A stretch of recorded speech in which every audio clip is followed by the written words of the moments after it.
خداوند آپ کے ساتھ ہو، انجیل مقدس مرکز کے مطابق۔ خداوند تیری تمجید ہو۔ اس کا 12واں باب 28ویں آیت سے۔ اس وقت فقیہ میں سے ایک نے پاس آ کر یسوع سے پوچھا کہ سب سے پہلا حکم کون سا ہے؟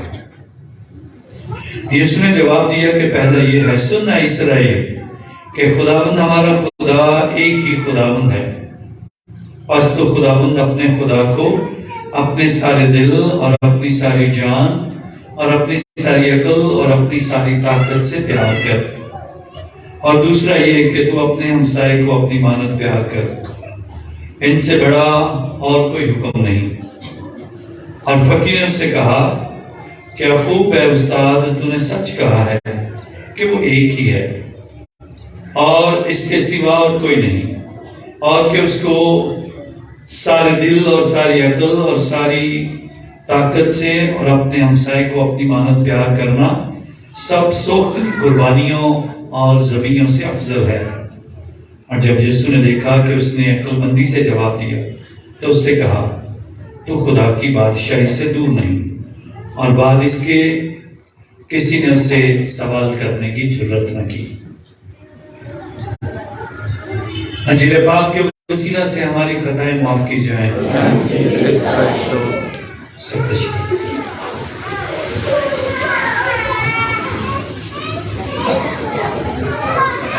روزوں کے دوران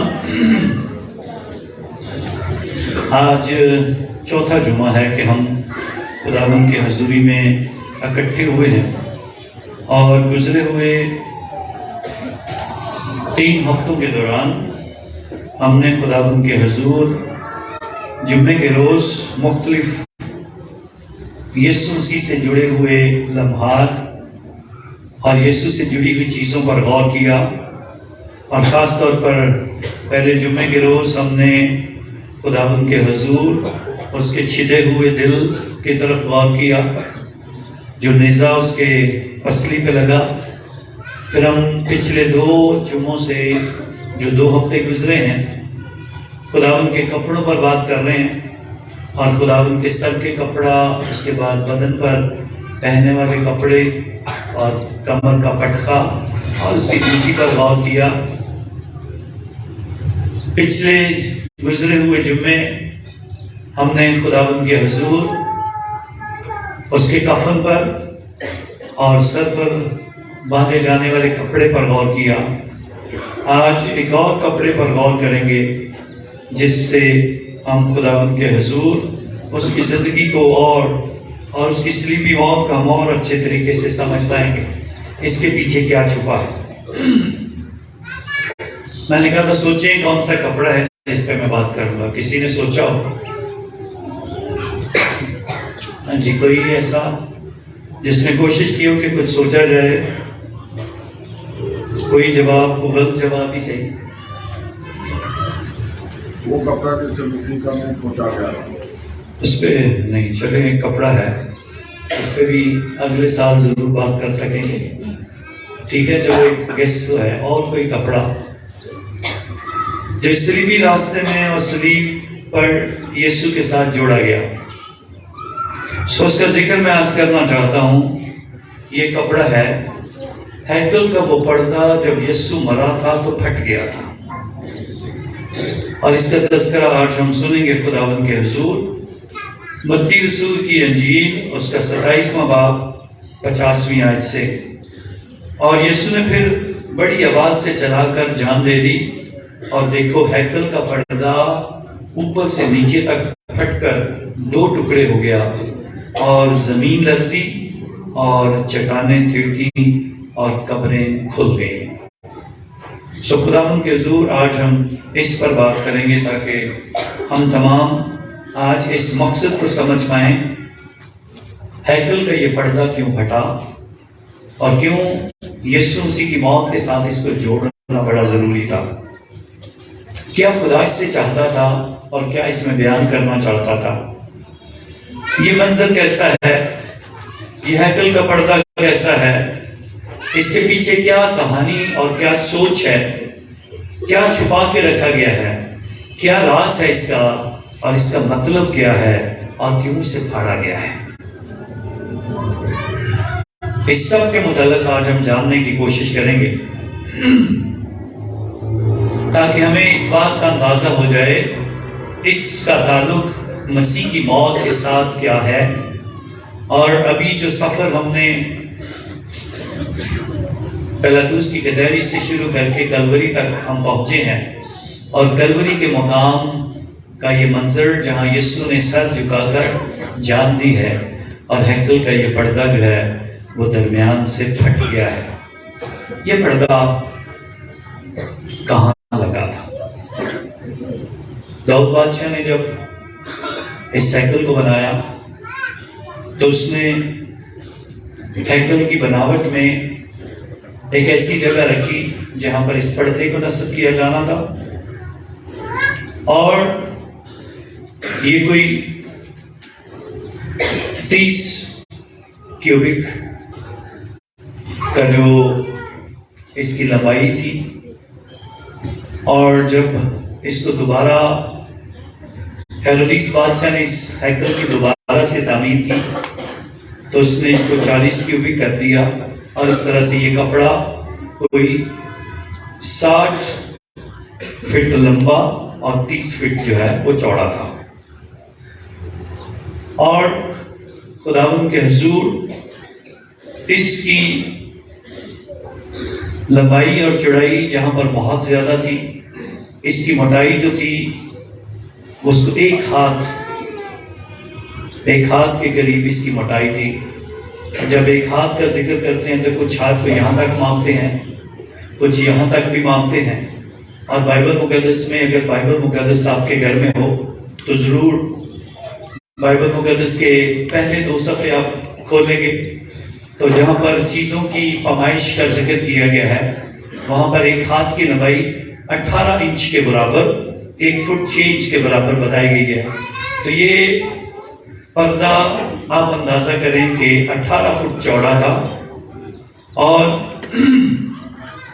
اس کو بنانے کے لیے اون کا استعمال کیا گیا، اور اس کو جب بنایا گیا تو اس کے اندر 3 قسم کے رنگ استعمال کیے گئے، جن کا تذکرہ ہم خروج کی کتاب 36ویں باب کی 8ویں آیت میں پڑھتے ہیں، جس میں بنفشی رنگ، ارغوانی رنگ اور قرمزی رنگ استعمال کیا گیا۔ آج کے دور کے ان بچوں کو ان تینوں رنگوں کا بہت کم پتہ ہے۔ سو بنفشی رنگ جو ہے یہ نیلا رنگ ہے، ارغوانی رنگ جو ہے یہ جامنی رنگ ہے، اور قرمزی رنگ جو ہے یہ سرخ رنگ کا ہے۔ سو ان تینوں رنگوں کے امتزاج سے یہ پردہ تیار کیا گیا تھا، جو خداوند کے حضور ہیکل کے اندر ایک خاص جگہ کے لیے مقرر کیا گیا تھا، جہاں جسے انگلش زبان میں ہولی آف ہولیز کہا جاتا ہے، اور اسے اردو زبان میں قدوس القدوس، جس میں خدا کی پاکیزگی، اس کے پاک ہونے اور اس کی موجودگی کا نشان ہے۔ اس پردے کے پیچھے کیا تھا؟ اس پردے کے پیچھے صندوق شہادت تھا، جسے بڑا اہم کردار جو ہے ہم دیکھتے ہیں پرانے عہد نامے میں صندوق شہادت۔ اور صندوق شہادت کے اندر کیا تھا؟ اس کے اندر 3 چیزیں تھیں۔ صندوق شہادت کے اندر وہ 10 حکم جو 2 تختیوں پر لکھے ہوئے، 2 لوہیں جو حضرت موسیٰ کو کوہ سینا پر ملی، جن کے اوپر 10 حکم لکھے تھے۔ اس کے اندر ہارون جو خدا کا پہلا کاہن تھا، اس کا عصا اس کو رکھا ہوا تھا، اور اس کے بعد پاک عبادت کے برتن جو تھے وہ اس کے اندر رکھے ہوئے تھے۔ ہارون کا عصا جو کہ خداوند کے حضور ایسا عصا تھا کہ جو خشک لکڑی تھی، لیکن اس کے اوپر نہ اس کو پانی دیا جاتا تھا، نہ اس کو مٹی دی جاتی تھی، لیکن ہمیشہ اس کے اوپر تازہ پھول کھلتے رہتے تھے۔ یہ خدا کی قدرت اور خدا کے کاہن کی علامت تھی جو پہلے خداوند کے حضور برکت ملتی ہے۔ سو خدا کے حضور ہیکل کا یہ حصہ مخصوص تھا کہ یہاں خدا کی موجودگی ہے۔ اس کا یہ مطلب ہرگز نہیں ہے کہ ہیکل کے دوسرے حصوں میں خدا کی موجودگی نہیں ہوتی. دوسرے حصے جس میں ایماندار لوگوں کے لیے علیحدہ جگہ تھی، خواتین کے لیے علیحدہ جگہ اور دروازے تھے، بچوں کے لیے علیحدہ جگہ تھی، غیر قوم لوگ جو اس ہیکل کی طرف آتے ان کے لیے علیحدہ جگہ تھی، کاہنوں کے لیے علیحدہ جگہ مقرر کی جاتی تھی، قربانی چڑھانے والے کاہنوں کے لیے علیحدہ جگہ مقرر کی گئی تھی، اور ہیکل کے ہر حصے کو بڑی ترتیب کے ساتھ بانٹا گیا تھا. کہاں قربانیاں جلانی ہیں، کہاں قربانیاں چڑھانی ہیں، کہاں قربانیاں ذبح کی جانی ہیں، کہاں ان کا خون جائے گا. ہر ایک حصہ بڑا مخصوص انداز سے تیار کیا گیا تھا. لیکن اس حصے کو ایک پردے کے ذریعے سے خاص طور پر بند کر دیا گیا. یہ حصہ کتنا اہم اور کتنا ضروری تھا کہ اس حصے میں سال میں ایک بار ایک کاہن کو موقع ملتا تھا کہ وہ اندر جا سکے. ایک بار سال میں. اور اس سے بھی کوڑا ڈالتا تھا، کوڑا ڈالا جاتا تھا، کوڑا اندازی کی جاتی تھی کس کا نام آئے گا، اور جس کا نام قرے میں نکلتا تھا اسے موقع دیا جاتا تھا وہ خدا کے حضور اس ہیکل کے خاص حصے میں جانے سے پہلے تیاری کرے. اور تیاری کا عمل روزے سے شروع ہوتا تھا، ریاضت سے شروع ہوتا تھا، توبہ سے شروع ہوتا تھا، گناہوں کی معافی سے شروع ہوتا تھا، طہارت سے شروع ہوتا تھا، اپنے آپ کو پاک کرنے سے شروع ہوتا تھا. سو ہر کوئی جب خدا کی حضوری میں جس کا جناؤ ہوتا تھا اسے اپنے آپ کو مخصوص کرنا. جو بھی کاہن مخصوص کیا جاتا، اس کے باوجود بھی جب وہ اس حصے میں داخل ہونے کے لیے جاتا تو اس کی کمر کے اوپر بہت سا بڑا اور لمبا رسہ باندھ کر بھیجا جاتا. رسہ باندھ کر بھیجا جاتا تھا، اور اندر جا کر اسے کیا کرنا ہوتا تھا؟ اندر جا کر اسے خدا کے اس پاک صندوق کے آگے لبان چڑھانا ہوتا تھا، اس کے حضور عبادت کرنا ہوتی تھی.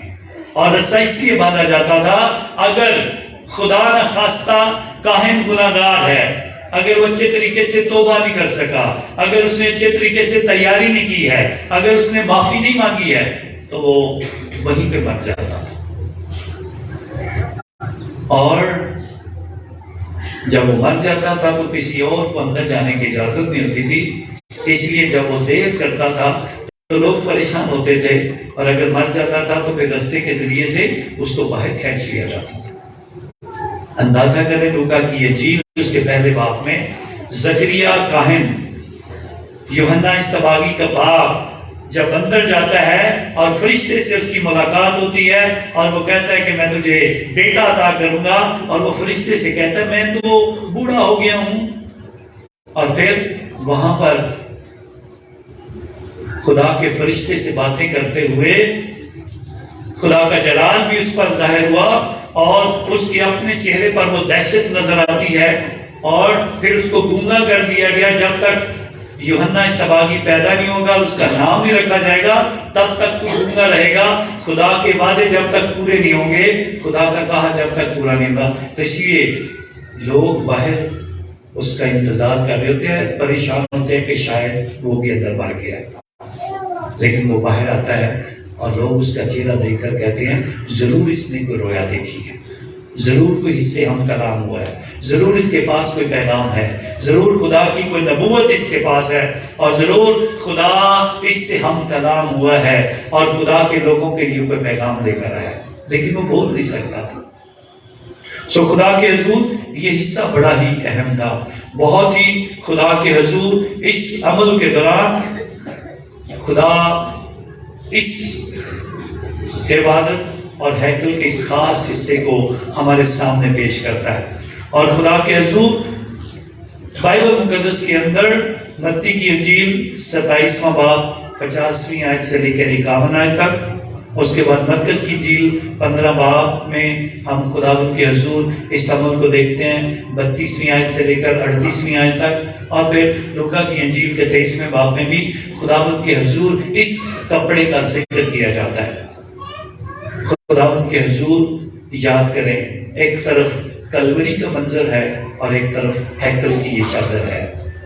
کیا راز اس کے اندر چھپا ہوا ہے؟ کیوں اسے پھاڑ دیا گیا؟ کیوں یہ ہمارے سامنے رکھی گئی ہے؟ حالانکہ خداوند کے حضور اگر دیکھا جائے، غور کرنے کی کوشش کریں، ایک طرف یسوع مسیح صلیب پر مصلوب ہو رہا ہے اور دوسری طرف فسح منانے کی تیاری ہے۔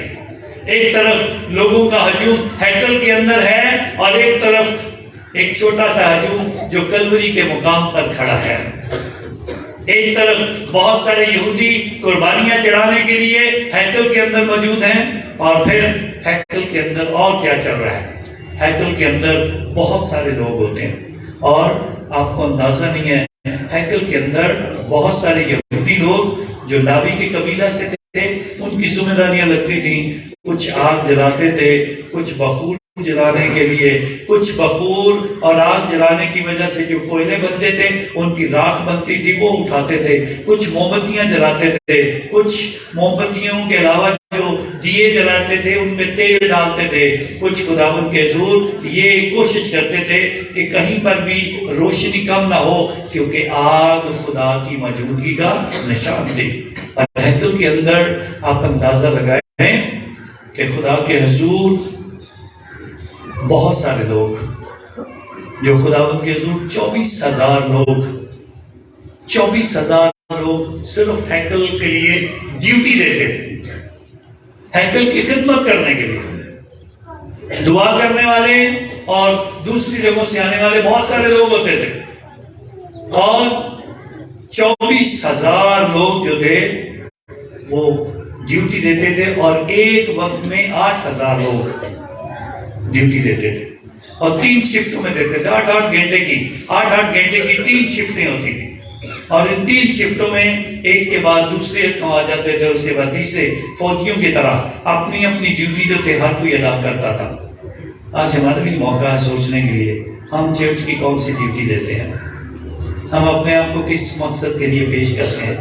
سو ہیکل کی خدمت کرنے کے لیے بہت سارے لوگ اس خدمت میں، صرف یہ پردہ جس کا میں نے ذکر کیا، جس کی لمبائی جو ہے 60 فٹ ہے، اور اس کے بعد اس کی چوڑائی بھی جو ہے 30 فٹ کے قریب ہے، اس کو سامنے رکھتے ہوئے جب اس پردے کو تبدیل کیا جاتا تھا تو اندازہ لگائیں 350 لوگ اس کے کپڑے، اس کپڑے کو تبدیل کر رہے ہیں، اور اس کے جو کڑے سے بنے ہوئے تھے وہ سونے کے بنے ہوئے تھے۔ ان کا سب کا تذکرہ جو ہے خروج کی کتاب میں بڑی تفصیل کے ساتھ لکھا گیا ہے، اور اس کے پیچھے راز کیا چھپا تھا، اس راز کو آج ہم نے جاننے کی کوشش کر رہی ہے۔ منظر خوبصورت ہے، ایک طرف کلوری کی پہاڑی، مصلوب یسوع اپنی جان دینے لگا ہے، ایک طرف یہ سارے لوگ اپنے اپنے بکرے، اپنے اپنے برے، اپنے اپنے بیل لے کر کھڑے ہیں۔ میری کب باری آئے گی؟ کب میں خدا کے حضور اپنی قربانی چڑھاؤں گا؟ کب میں خدا کے حضور اپنے خاندان کی طرف سے اس قربانی کے عمل کو مکمل کروں گا؟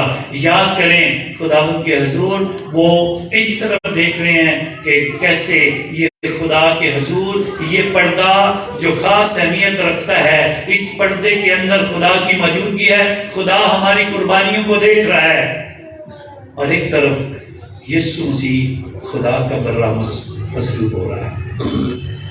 اور جب یسوع مسیح اپنی جان دیتا ہے تو ادھر ہیکل کا پردہ درمیان سے پھٹ جاتا ہے۔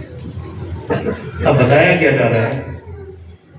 ایک طرف کلوری کی طرف دیکھنے والے اور صلیب کی طرف دیکھنے والے وہ غور کریں اس قربانی پر، اور دوسری طرف کے لوگ اس قربانی پر غور کریں جو اپنے ہاتھوں میں لے کر کھڑے ہیں کہ میرا برا، میرا بیل اور میری قربانی اور میرے خاندان کے گناہ، اور میں اپنے ہاتھ رکھ کر خاندان کے ہاتھ لگا کر قربانی چڑھاؤں گا۔ ان سب کو بتایا جاتا ہے مسیح سب کے لیے قربان ہوا ہے، اب اس پردے کے آگے قربانیاں دینے کی ضرورت نہیں ہے، اب یہ پردہ پھٹ چکا ہے، اب قربانیاں دینے والا مسیح خود مصلوب ہو گیا ہے، اب اور مسیحوں کو اور دوسرے لوگوں کو قربانیاں دینے کی ضرورت نہیں ہے۔ اس لیے دیکھو خدا کا برہ جو جہان کے گناہوں کو اٹھا لے جاتا ہے، سب کو بتایا جاتا ہے، ایک بار پھر اعلان کیا جاتا ہے، دیکھو خدا کا برہ جو جہان کے گناہوں کو اٹھا لے جاتا ہے۔ اور خداوند کے حضور ہمیں اس پردے کے ذریعے سے بتایا جاتا ہے۔ آج بھی ہوشے نبی اسی بات کا ذکر کرتا ہے ہمارے سامنے، خدا بیلوں کی قربانیاں نہیں چاہتا ہے، خدا دلوں کی قربانیاں چاہتا ہے۔ خدا گھوڑے پیش کرنے کی قربانیاں نہیں چاہتا ہے، خدا تمہارے دل چاہتا ہے۔ اور ہوشے نبی آج کی اس تلاوت میں اعلان کرنا چاہتا ہے، اور عبرانیوں کے نام خط میں بھی اسی بات کا بار بار تذکرہ کیا جاتا ہے کہ میں بروں کی قربانیاں اور بیلوں کی قربانیاں نہیں چاہتا۔ یہ ہو نہیں سکتا کہ بیل اور برے جو ہیں وہ ہمارے گناہ معاف کریں۔ وہ گناہ معاف کرنے والی ایک ہی ذات ہے، اور وہ یسوع مسیح کی ذات ہے۔ اس لیے ہیکل کا یہ پردہ سب کے لیے پھاڑ دیا جاتا ہے، اس کو دو ٹکڑے کر دیا جاتا ہے، اور ہیکل کے لوگوں کو بھی یہ بتا دیا جاتا ہے کہ ہیکل میں صرف ایک حصے میں خدا کی حضوری نہیں ہے، اس کی حضوری ساری جگہوں پر ہے۔ ہیکل کے کسی ایک کونے میں بھی آپ بیٹھے ہو، وہاں پر بھی اتنی ہی برکتیں ہیں۔ خدا کے حضور، اس کا جلال اور اس کی اہمیت سب کے لیے ہے، اور خدا اور انسان کے درمیان جو یسوع مسیح درمیانی ہے، آج وہ اپنی قربانی سے اس دیوار کو بھی، اس پردے کو بھی ہٹا دیتا ہے، تاکہ انسان سیکھ لے کہ ہمیں خدا سے ملاقات کرنے کے لیے کوئی روک نہیں سکتا ہے۔ اب ہمیں سال بھر انتظار نہیں کرنا پڑے گا، فصح آئے گی تو قربانی چڑھائیں گے۔ اب کسی بھی وقت میں جب آپ کا دل کرے، آپ خدا کے گھر میں آئیں اور برکتیں پائیں۔ جب آئے، خدا آپ کی آواز سننے کے لیے اور آپ کی دعا کا جواب دینے کے لیے کھڑا ہے۔ خدا آپ کی مدد کرنا چاہتا ہے۔ آج اس ہیکل کے پردے کو پھاڑ کر خدا کیا بتانا چاہتا ہے؟ ہیکل کے اس پردے کو پھاڑ کر خدا کیا بتانا چاہتا ہے؟ سب سے پہلے پرانے نامے میں اور روایات میں جاننے کی کوشش کرتے ہیں کپڑے پھاڑنے سے کیا ہوتا ہے۔ ایک باپ اپنے بیٹے کے گم ہونے پر اپنے کپڑے پھاڑتا ہے۔ بیٹے کے گم ہونے پر، بیٹے کے مرنے پر، اور اس کا ذکر اگر ہم پڑھنا چاہیں تو تکوین کی کتاب 37واں باب اس کی 34ویں آیت میں یعقوب اپنے بیٹے یوسف کے مرنے اور اس کے گم ہونے پر اپنے کپڑے پھاڑ کر ماتم کرتا ہے۔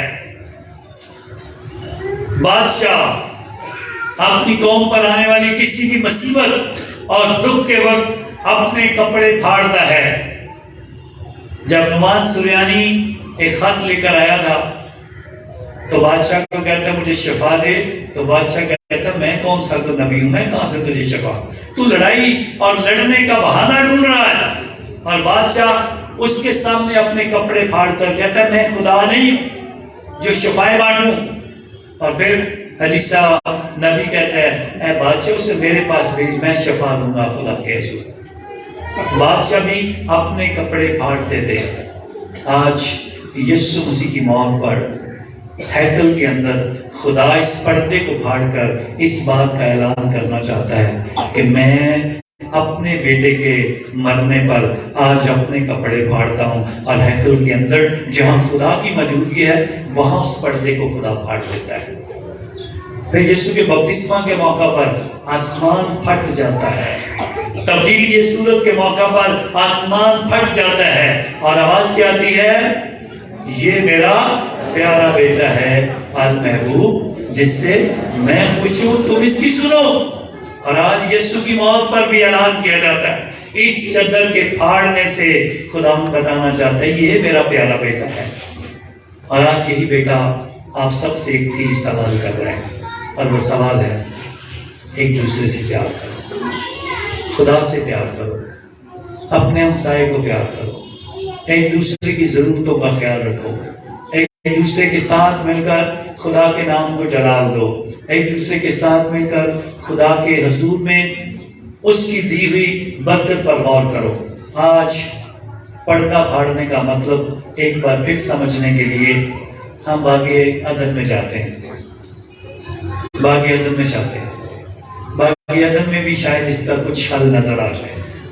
پردہ پھاڑنے کا مطلب یہ ہے خدا اور انسان کے درمیان وہ دیوار بھی ختم ہو جاتی ہے، وہ گناہ کی دیوار دیوار جس نے خدا اور انسان کے درمیان یہ پردہ کر دیا تھا، جس سے اے آدم تو کہاں ہے؟ اس نے کہا ہے خداوند میں نے تیری آواز سنی تو میں چھپ گیا۔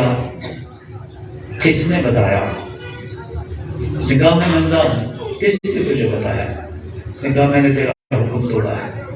اور آج سارے انسانوں کو خدا بتا دیتا ہے جب تم معافی مانگتے ہو، جب تم توبہ کرتے ہو، جب تم اعتراف کرتے ہو، جب تم خدا کے حضور آتے ہو تو خدا وہ پردہ ختم کر دیتا ہے اور تمہارے گناہ دھو ڈالتا ہے۔ پھر تم خدا کے آگے ننگے نہیں رہتے ہو، پھر تم خدا کی حضوری میں آ جاتے ہو۔ پھر کوئی بھی ہمیں خدا سے ملاقات کرنے، اس سے بات کرنے اور اس سے برکت پانے سے روک نہیں سکتا۔ آج اسی بات کے لیے ہمیں روزوں میں یہ دعوت دی جاتی ہے، خدا کے حضور اس بات پر ہم غور کریں، ہم خدا کا شکریہ ادا کریں جس نے وہ درمیانی پردہ کو بھی پھاڑ دیا ہے، اس چادر کو بھی پھاڑ کے رکھ دیا ہے تاکہ خدا اور انسان کی ملاقات ہوتی رہے، تاکہ انسان خدا سے ڈرے نہیں، تاکہ انسان خدا کی محبت کو بھی جانے اور ہمسائے کی محبت کو بھی اپنی زندگی میں اپنائے۔